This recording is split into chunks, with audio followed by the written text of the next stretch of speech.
Hey guys, after the longest wait, I'm finally talking about my top 10 anticipated films of 2023. This is a video I should have released sooner, maybe before we got a whole month of 2023. But I got behind schedule releasing my Batman video and my best of 2022. But as it happens, all the movies on this list and all the movies that could have been on the list, and I had to pick through them, none of them came out last month. And number 10 is a movie that I'm not sure how it's going to come out this year, if it's going to go to theaters or if it's just going to go to streaming, if it's even going to come out this year, because this film was originally slated for last year. But at number 10, I have Argylle, directed by one of the most underrated directors in my mind, Matthew Vaughn. Every time there's a discussion about best directors, I just feel that no one mentions him. And I feel like he deserves to be on that list. He directed all three of the Kingsman movies, and I liked all three of them. Kingsman: The Secret Service is one of my favorite action films of all time. Kingsman: The Golden Circle, while not being as good as The Secret Service, I still have a blast with, and The King's Man is a great example of how to properly make a prequel. But he also directed X-Men First Class, which is one of my favorites of that franchise. And his movies are constructed in a way where it has this clear style to how it's shot, the action that he puts in there, how it's filmed. But there's also characters that you can latch onto that are interesting, that are likable. And him returning to something more in the vein of Kingsman, that being the spy genre, of course I'm going to be interested. And also Henry Cavill as the lead role. He was really good as Superman, and now that he's not anymore, a lot of people are saying that he deserved more, and I agree. But hopefully this is him getting into some bigger roles, getting more success, and also maybe a peek at what could have been. Because Henry Cavill was for a while, and maybe he still is somewhere, but he was in the talk of being the next Bond for a really long time. But now they're going with Aaron Taylor Johnson. But I imagine this film could be like a good what if scenario, Henry Cavill being a spy and seeing what he could have brought to the table as Bond. So number 10 on this list. At number 9 is Renfield, a movie where Nicholas Hoult plays this person named Renfield, who works for Dracula, played by Nick Cage, bringing people for Dracula to eat. And that just by itself is a very interesting concept for a movie, but it's made even better after seeing that this film is apparently going to be leaning more into horror comedy. The trailer doesn't show too much of Nick Cage as Dracula. It shows enough. It shows a few shots towards the end that are really cool. And it just seems like another crazy performance from Nick Cage, which is what he is excellent at. Nicholas Hoult, like I've said, I always enjoy seeing him in a movie. I'm interested to see more about what his character is in this movie. Awkwafina always steals a lot of scenes whenever you put her into something. Yeah, this was a movie that I didn't hear about until very recently, but as soon as I heard about it and saw the trailer, I just knew it had to be somewhere on the list. At number 8, I have John Wick Chapter 4. Since my last video talking about John Wick, which was my trailer reaction for the second trailer. Since then, I have seen the first John Wick. And I'll admit, it wasn't a movie that I loved, but I really enjoyed it, and I'm interested to see where else this franchise goes. If for nothing else, just to see more of this great action, the gun fu, as some people are calling it. But I'm also intrigued to see what other directions the story goes in, how much more they build out the world, what other adventures John Wick goes on, and hopefully soon I can actually get started on that review series. I wish I had more to say on this film. It's on the list because I'm invested in it. I watched both trailers and I really enjoyed what I saw. But I haven't seen Chapter 2 or Chapter 3 yet, which I will soon. But that's pretty much all I have to say for here. Number 8. These next two flip-flopped quite a lot for me. They're both the same genre. and I'm really excited for them, and also have a few concerns on each of them. But ultimately, I just kind of flipped a coin in my head, but kind of not. And number 7 is a little film called Inside, starring Willem Dafoe. I guarantee there's some of you right now that are thinking, wow, Brett, that's a really obscure choice. What is that one about? Apparently, Willem Dafoe was part of this heist. He breaks into this building to like steal art or something. And when some security thing goes off, he gets trapped in there and he basically can't contact anyone. And the film is just him slowly going insane as he spends more time in isolation. And Willem Dafoe is one of my favorite actors, especially for a character like the Green Goblin, which if I had to do a ranking of like top 10 best comic book movie villains, him and Heath Ledger's Joker, they would be right there. They just right there is probably my 2 favorites. And he was in American Psycho, which American Psycho I watched recently for the first time, and I'll admit, bit of a hot take, it wasn't really for me, but the scenes with Willem Dafoe I really enjoyed, and I liked his character in that film. And I haven't seen the entirety of Robert Eggers' The Lighthouse. I've seen bits and pieces of it, especially the intense one-take monologue with Willem Dafoe, and especially with roles like his character in The Lighthouse and Green Goblin, he's great at being characters that go insane. At first, when the trailer begins, it seems like a generic like survival film almost. Someone trapped somewhere and they have to get out. But then it just gets edgier and edgier. Willem Dafoe is a perfect choice to portray that kind of character.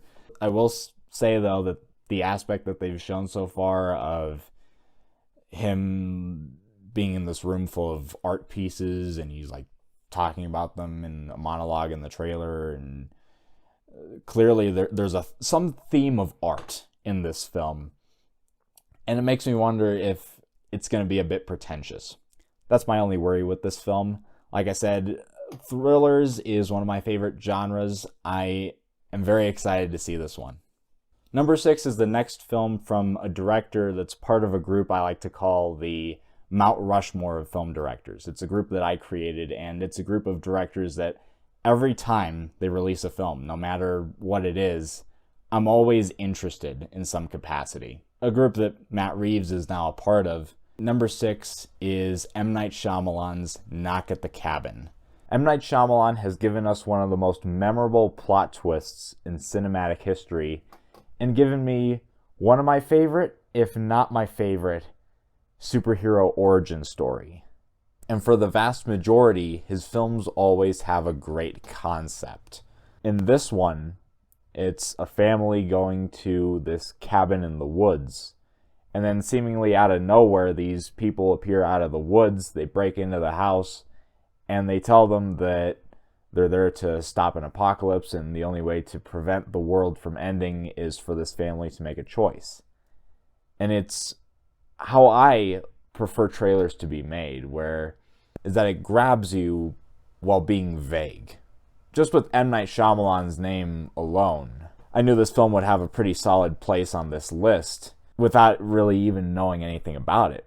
But that first trailer validated the excitement that I had for this film. However, I was unfortunate enough to watch the second trailer, which I'm not going to play any footage of that trailer, and I'll explain why in a moment. I'm just going to play footage of the first trailer. And that's because I actually tried to make a trailer reaction for the second one. Like, I filmed an intro and me watching the trailer itself. Don't get me wrong, I enjoy doing trailer reactions, but that was the type of trailer that makes me nervous about watching a new trailer for a movie, because that one, there was a lot of images, quite a bit of dialogue that I just felt it was stuff that could have been saved for the actual movie-going experience. That maybe it spoiled a few things here and there. This choice that the family has to make, while an interesting idea, and I'm not going to say it in case some of you haven't seen that trailer, which you shouldn't. It's an interesting idea. But they could have saved it for the actual film. And I thought to myself, wow, there's no way this film could be on my anticipated list at this point. Since then, I have calmed down. I'm still very intrigued to see what this movie actually delivers. I'm curious if there's actually more to the story, and M. Night Shyamalan is revealing to us exactly what he wants us to know so he can pull some sort of rug under our feet. There's always a plot twist with his movies. Also, what's interesting is that this film is rated R, which most of M. Night Shyamalan's thrillers are PG-13. So,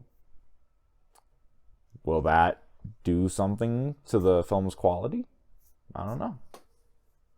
It's interesting. Number 5 is the follow-up to one of my honorable mentions for best films of 2022. So cracking the top 5 is Scream 6. And like I mentioned in that other video, Scream 5 was the rarity in being a slasher film that made me want a subsequent slasher film. When it was announced that the character of Sidney Prescott wasn't going to return in Scream 6, apparently a lot of fans got angry about that, and I actually didn't join that camp, because part of the reason I wanted another film after Scream 5 is because there was this other character with another storyline, and I just saw the potential for greatness. And watching the trailers for Scream 6, especially the second one, it seems like they're going to follow through with that potential. Adding on to that, this film has the massive scale of a city compared to the other films mostly taking place in a small town, but it still seems to have that grittiness to it, that tension.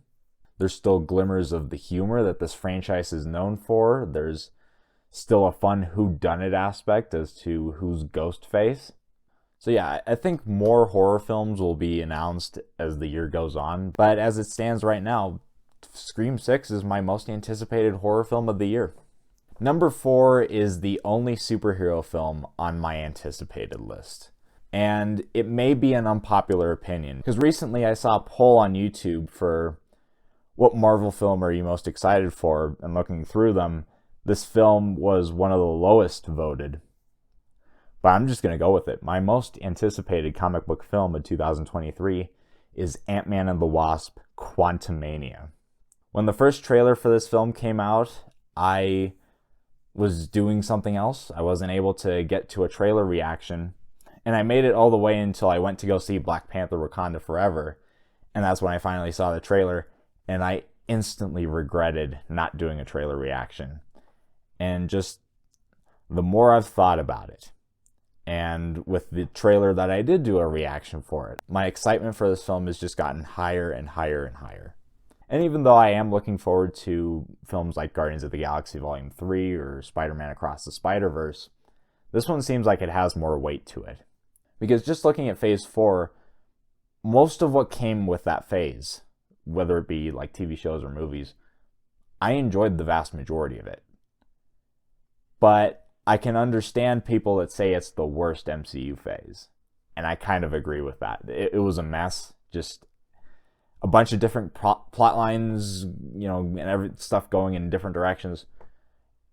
Ant-Man and the Wasp: Quantumania feels like post-Endgame MCU is finally getting a direction. The other Ant-Man films were mostly just fun comedy heist films. This one feels like a large-scale film that has massive consequences for the rest of the MCU timeline. We're actually driving somewhere. We're driving towards the next Thanos, that being Jonathan Majors as Kang. I've grown to really like Jonathan Majors as an actor, and I can't wait to see what else he does with Kang. He looks absolutely awesome in the role. He was there in Loki Season 1, which, by the way, I kind of watched for the first time recently, and I loved it. And Episode 6, oh wow. The way that finale made me feel, I don't think I've felt that way about an MCU project since Infinity War. That was such a cliffhanger. I like that this film is going to explore the quantum realm, all the weird pieces of it. From the trailer, the visuals are all great, and I want to see what else they're going to do with this new world. And to close this off, there's a theory, and it's now kind of confirmed with the new trailer, that this could be the film where Ant-Man dies. And if it is, him, this very small superhero compared to, like, say, Iron Man or Captain America, standing up to a Thanos-level threat like Kang, I can't imagine a better way for this character to go. Starting off my top 3 is Oppenheimer. Christopher Nolan is one of my favorite directors of all time, and there are just a lot of fantastic films in his filmography. And a lot of the time, people hold him at a high regard because of the Dark Knight trilogy. However, as we've seen with The Batman and Matt Reeves, anyone who knows what they're doing can make a great Batman film. It's not something that Christopher Nolan cornered the market on by any means. I always prefer Nolan when he's doing something his own, when he's doing something different and weird, like Inception or Memento, 2 films I consider to be among my favorite films of all time. Just these cerebral experiences that only Nolan can deliver. For those of you that don't know what this movie is about, it's centered on scientist J. Robert Oppenheimer, who played a crucial role during the Manhattan Project and is considered the father of the atomic bomb. But from things I've heard online, and probably some things that this film will touch on, there was more going on in this guy's life. And this film has a stellar cast. Cillian Murphy plays Oppenheimer, and I'm really excited to see what he can do, because he was in Batman Begins, he was Scarecrow, and from what I've heard from Jeremy Jametta, who I did that review with. Also, adding on to Scarecrow, I feel like they didn't really utilize him the way they should have. Cillian Murphy can be brilliant, and he was definitely underutilized. So, okay, there's a lot more this actor can do. Like this actor, he was kind of muted in that film, and he wasn't brought to full potential. And hopefully, this film does bring him to full potential, and I really want to see what he does. But what I found even more interesting watching the trailer is that, like, seriously, I watched it a couple of times, is that it doesn't really show you the other members of the cast. Like Emily Blunt, Florence Pugh, the huge one, Robert Downey Jr. Another role for him after Endgame. Like, he hasn't been doing that much, and I'm so excited to see what he can do in this one. The trailer doesn't show any of that, which I thought was strange, but now I'm really excited to see these other characters. And back in 2017, my older brother took me to the Grand Canyon IMAX theater, and we saw Dunkirk in like 30 millimeter film. And that was an incredible experience, and I would be over the moon if they said that they would be playing Oppenheimer at that theater when it comes out. There's nothing more to say with this one. It's Christopher Nolan, and from what I've heard with something that he's trying to film with the nuclear bomb, it might be his most ambitious film yet. Number 2 comes from one of my favorite trailer reactions I've ever made, and that is Indiana Jones and the Dial of Destiny. I grew up with Indiana Jones. I've played both of the LEGO video games very frequently. I had my own fedora and my own whip. My mom was a big fan of this franchise, and she introduced the films to me. And just watching the trailer, it was an experience that just hit all the right notes for me. Just from the music and the action that looks incredible. Like I said in that reaction, it looks like a project that was made with love. And as cheesy as this sounds, rewatching that trailer, preparing for this video, I kind of welled up inside. And I remember I was talking to one of my brothers recently about this movie. And as soon as I mentioned it, he said that every time he thinks of Harrison Ford, he thinks that he's already dead. Harrison Ford is in his 80s, and it looks like he's still got it. Like I said, it's been such a long time since I've seen these movies, and it's a review series I can't wait to get out to you guys. But number 1, that review series kind of tops it. Number one is a movie that, because of the pandemic, like a lot of other movies, has had some production issues, has had a lot of delays. It was originally going to come out last year. And last year, before I heard that it was pushed back to this year, it was in my anticipated list then. And it was number 2, second only to The Batman. And when I heard that it was going to be pushed back another year, I was so excited for it that I was just disappointed. But then I realized that this was life giving that movie a second chance. Because if it came out in 2022, that kind of would have been unfair with how next level The Batman was. And just thinking about it, it just feels right that this film is my number one anticipated for 2023. And that film is Mission Impossible: Dead Reckoning Part 1. Mission Impossible is one of my favorite franchises of all time, and it quite possibly pulls off the rare feat of each movie being at least good. Like, number 2 is the weakest, but it's still entertaining. It's a series that nailed a combination of having really entertaining characters, awesome action, and Mission Impossible Fallout might just be the best in the entire series and the one that just got it all right. The trailer for this movie was really cool. It's minimal dialogue. The plot isn't really explained. It's a lot of incredible shots of action with an amazing score, which, coming off of Fallout, which has one of my favorite scores of all time, I didn't think they could do another great one.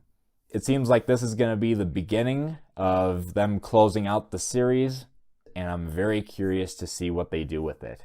So Mission Impossible: Dead Reckoning Part 1 is my most anticipated film in 2023. Like I said in my best of 2022, that year was a really good year for film, and I just hope that 2023 can follow in those footsteps and deliver another great year in film. So what films are you guys excited for? What films should I maybe pay more attention to? Whatever it is, leave it below in the comment section, and I'll see you next time.